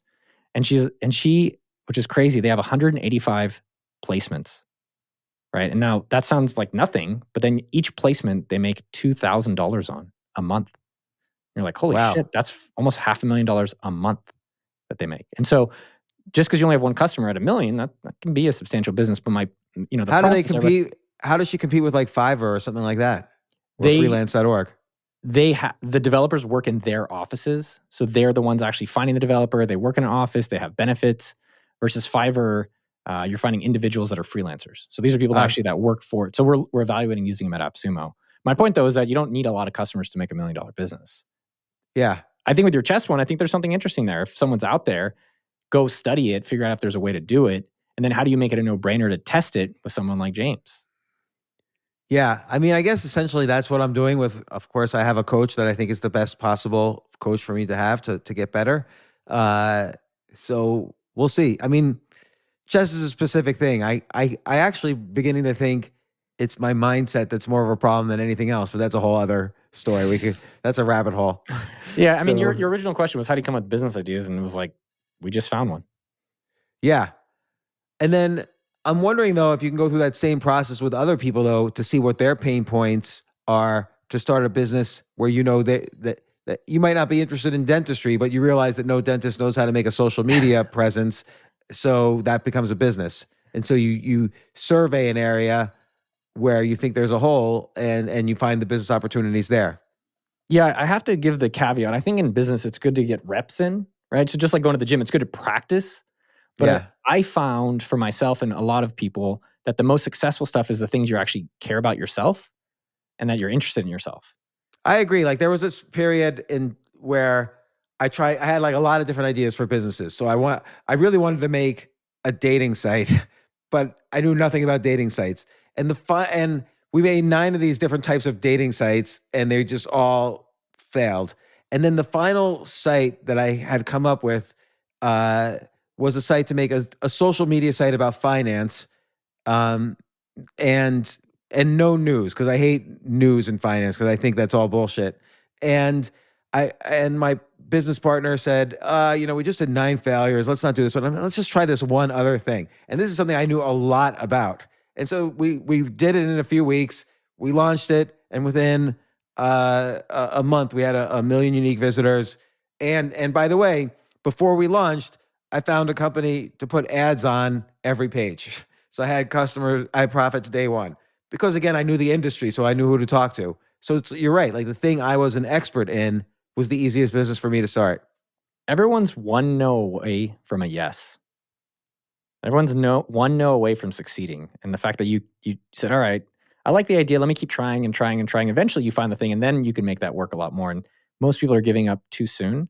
And look, if you like dentistry or you like doing Facebook ads, I would go think about what have I done in the past that either I did for free and I liked, or I've gotten paid for in the past, and how do I revisit that? I think for myself, I always felt, hey, I like promoting and marketing. Can I really make a business out of it? And it's like, yeah, just embrace that. I fucking like that. And that's okay. And that's what now my whole career is. It's promoting on YouTube or promoting in the book or promoting AppSumo. Man, I'm so glad you wrote this book because again, now I don't have to spend a lot of time with people who I give advice to about business because I could just say, just read this book, The $1 Million Dude, you're Week, too and awesome. it's exactly what I would advise. And it really is like you really hit the nail on the head on so many just basic issues. I wonder why more entrepreneurial oriented books don't do this. Why do you think they don't do this? I think a few different reasons. One, a lot of the authors got rich from authoring or from courses. They haven't actually gotten rich from business. So that's one reason I don't, a lot of these guys on YouTube or podcasts that are very popular. I'm like, what's your business? Can I ever see it? Can I ever hear about it? Oh, no, you don't have one? Oh, you tell me you make $100 million, but no one can ever see it? You can't prove shit? No, thank you. So I think most people haven't actually done the real work, and I'm still doing it, right? I'm still running a business. And then the other thing I've noticed from business books, and I read a lot, and just because you read doesn't mean you're a great writer, but I consume this material because I always wish I knew it earlier on.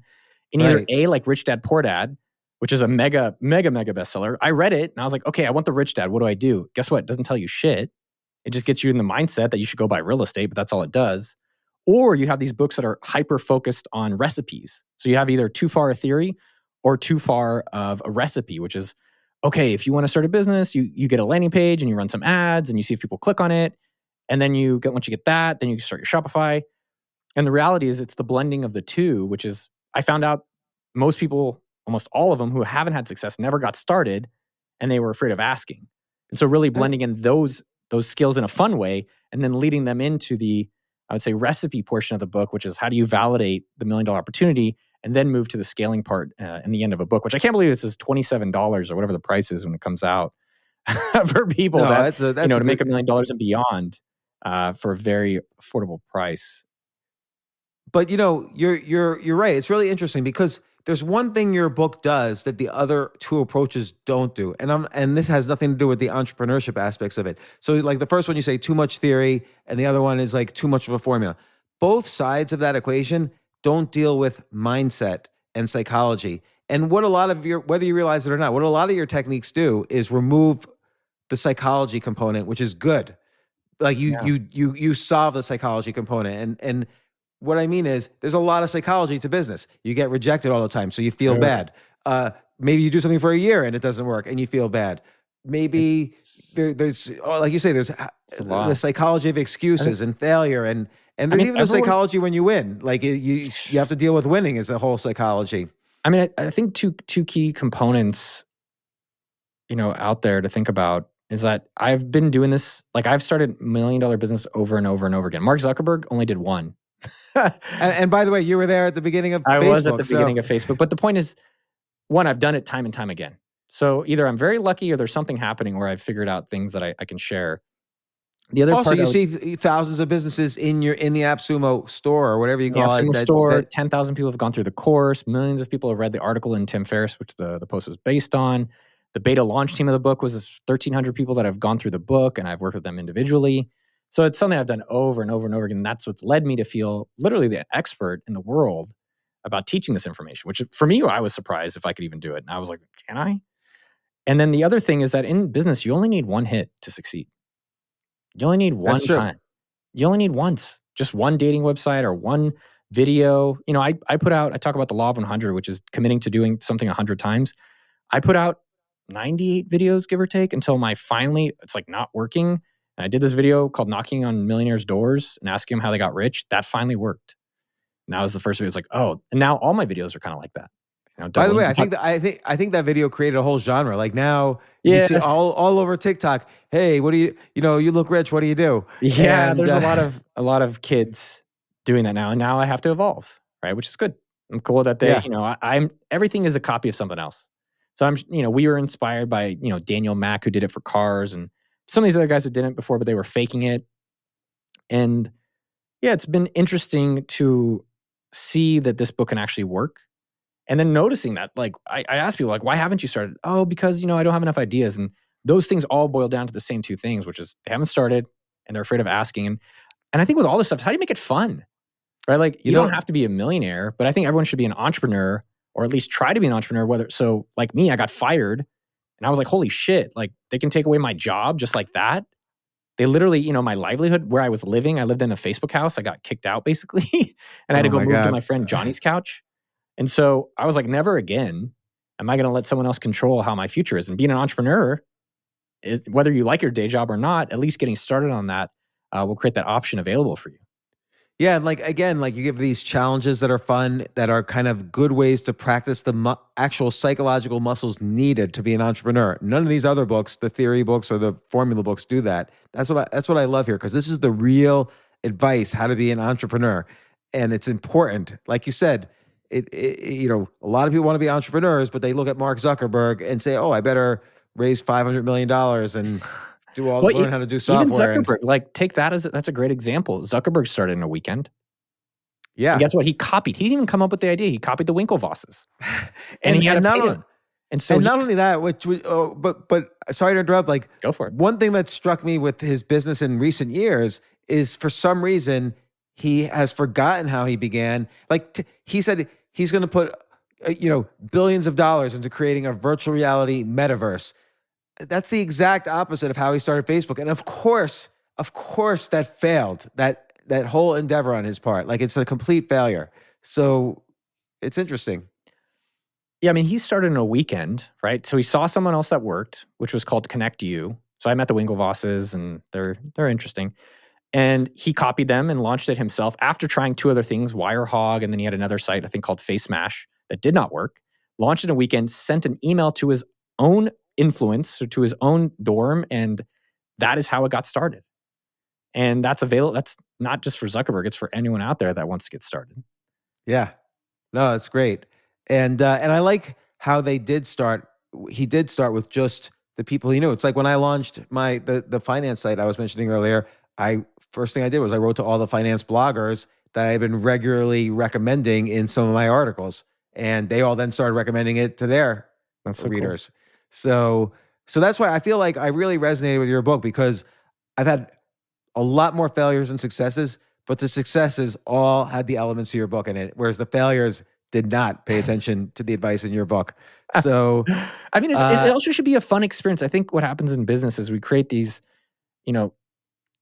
we create this oh my God, I've got to have a great idea, and it's got to be all this big, scary stuff. And it's all right, chill out, have fun. To me, having a day job seemed really shitty and risky. That seems so scary. Staying at Intel, if I stayed at Intel for 30 years, I'd probably, I don't know, man, if I would have committed suicide by now, but that to me seemed like a nightmare. Versus the idea that, hey, if I start a business, I could spend half my year in Spain, which is what I do, right? Or, hey, if I don't feel like working this week and taking off, I can. It's not always going to be like that. The other side of it is that you have to get started, but you have to stick with it. And that's very tough for people that have families and day jobs, is because their day job pays them, $50K or $200K, and then they start a side hustle and they make $50 the first month, which is amazing. But you got to figure out, I like Law of 100, but whatever it is, so that each month you kind of just stick with it. And then for me, 13 years later, thank God, I get to make really, to me, amazing amounts of money doing what I love. How cool is that? And that's available for everyone.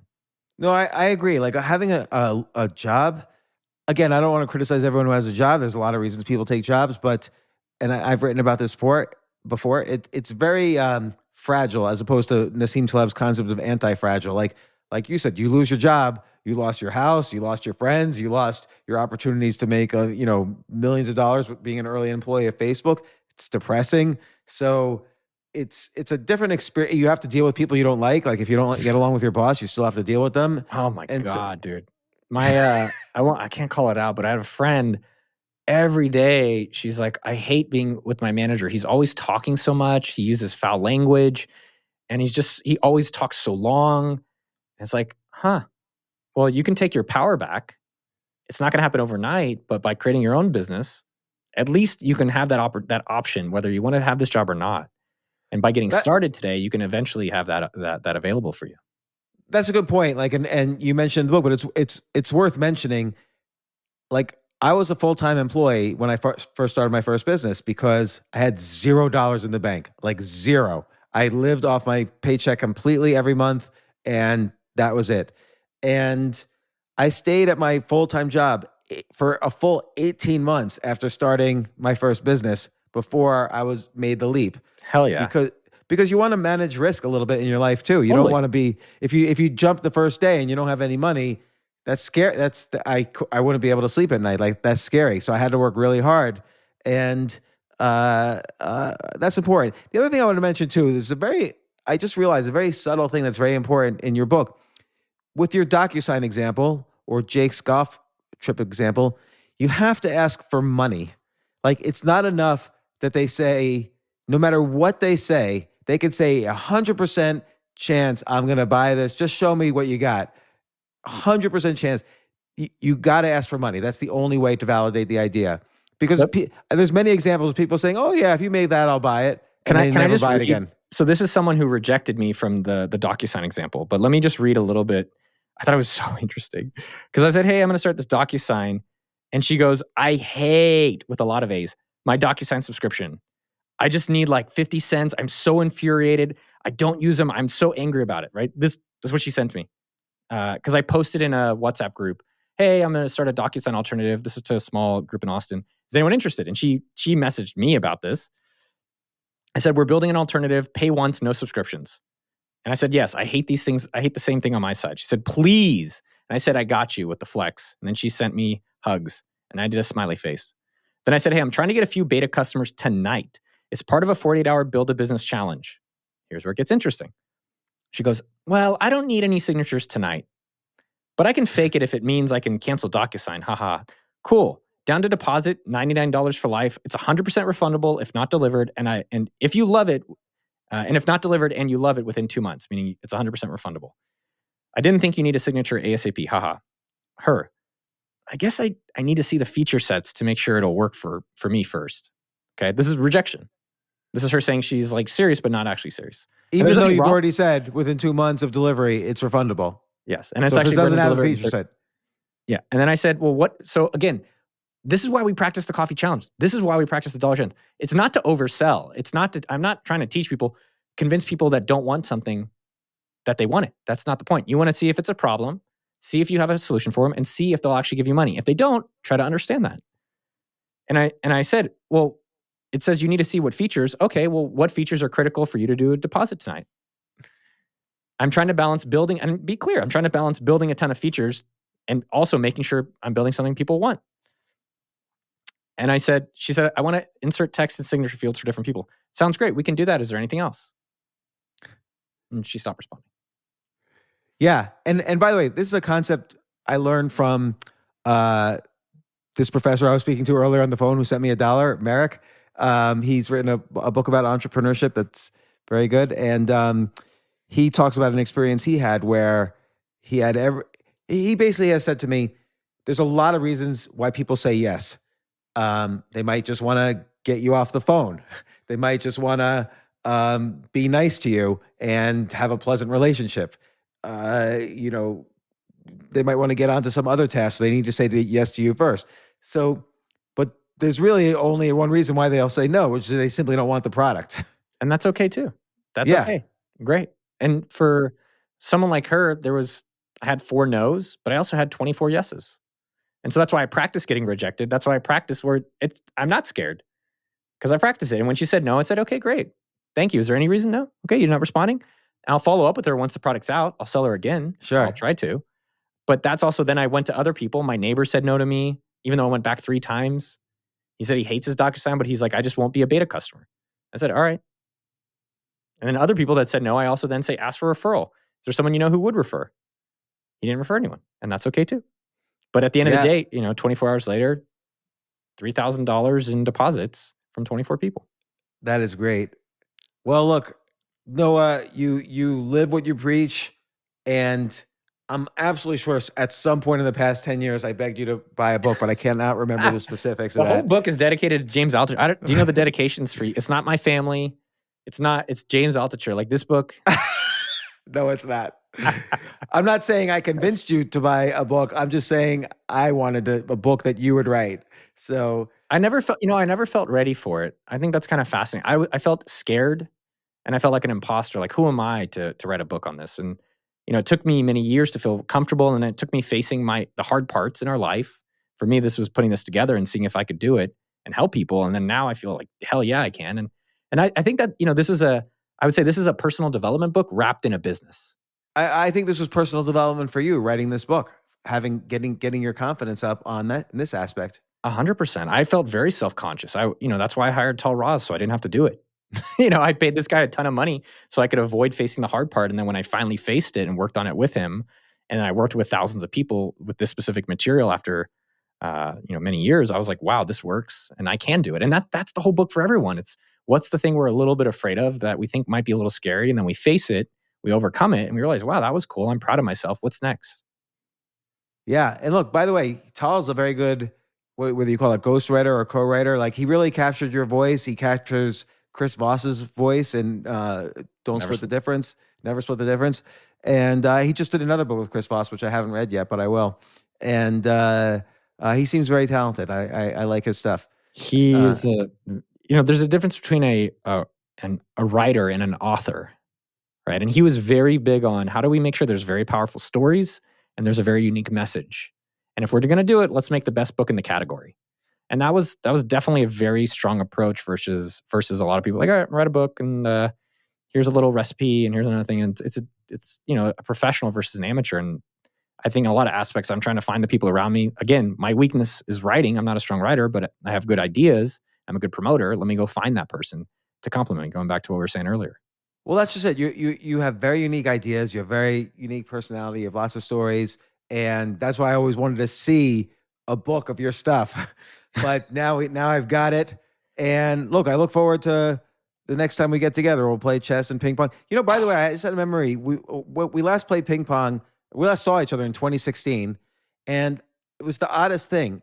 We were playing at Spin in New York City, and I passed out. Do you remember that? Like I've never done that before. Like I was standing, I was talking to somebody you work with, and then the next thing I know, I was on the floor and everybody was like looking at me.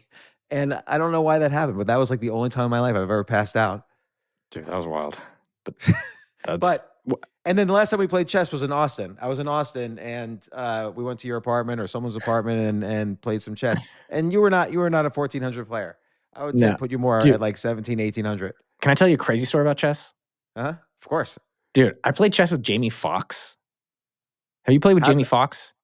No, the most celebrity-like person I played chess with, I played a couple hours with the Jizza from the Wu-Tang Clan. How was that? Oh, he's a good chess player. He's like maybe also like 17, 1800. Oh, wow. Yeah, Jamie Foxx crushed me, actually. No way. A buddy of mine, Richard, was like, hey, you can come to Jamie's house. And he likes to play chess. So I was like, well, I'll bring my chessboard. And so he had like a party. This is like, I think it was his daughter's birthday. And people are drinking, everyone's partying. And at 2 a.m., they're like, hey, Jamie's free if you want to play chess with him. And I was like, yeah. So you could actually go on my Instagram from, I think, a year or two ago and see me playing. And I was like, dude, I can't believe he's so good. Oh my God. I need to get a rematch on him. Did you play with a clock or you just played a game? Yeah, with the clock. I think we were doing either 5-minute games or 10-minute games. He was strong. Oh, so he knew what he was doing.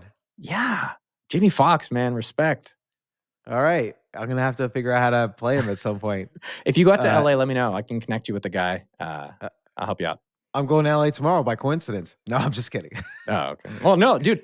That's also so funny, by the way. That's my usual technique, by the way. No, but by the way, that's so smart. Like when I was doing this business I was telling you about, this one person was like, hey, can you send me an invoice? And I was like, of course I have invoices. I don't know. I haven't sent an invoice in 5 years, dude. I don't know what an invoice is anymore. So I go Google spreadsheet, look up invoice free template, make one up, put it invoice number 1402, send it to him, send me the money. Or this other person's like, hey, send me a payment link. I was like, what the hell's a payment link? I was like, of course I'll send you a payment link. I Google what's a payment link, and it's like a PayPal thing where they could put their credit card info in.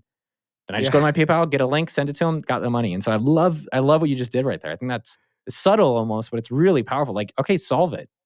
Yeah, that works. That technique works really well. So, well, Noah, look, I really hope we get together sooner rather than later. We will. And I'm so excited for your book. I'm telling everybody about it, particularly right here on the podcast, telling 100,000 people about it. And good luck with it. But definitely let's get together soon. I'll come to Austin or I'll go to Spain, wherever you happen to be, and we'll hang out. I'd love that, man. I'd love to hear more about how you're doing.